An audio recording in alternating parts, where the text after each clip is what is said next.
శ్రీ పరమాత్మనే నమః.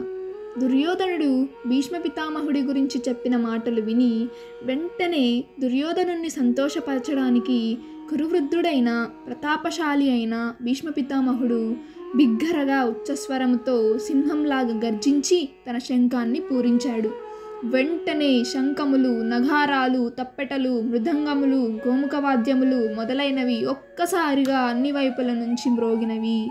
దిక్కులు పిక్కటిల్లేలా చేసిన ఈ వాద్యాలు చాలా భయంకరంగా ఉన్నాయి. తరువాత అల్లంత దూరంలో తెల్లటి గుర్రములతో సమస్త లోకాలకు అధినేత, ధర్మ పరిరక్షణకై అవతరించిన వాడు, యుగాల మార్గదర్శి, కాలచక్రాన్ని నడిపించగల తాత్విక శక్తి, మనకెంతో ప్రియుడైన జగన్నాథుడు శ్రీకృష్ణ పరమాత్ముడు పాంచజన్యమను శంఖమును, అలాగే అర్జునుడు దేవదత్తమను శంఖమును పూరించారు. అరవీర భయంకరుడైన భీముడు పౌండ్రము అను శంఖమును పూరించాడు.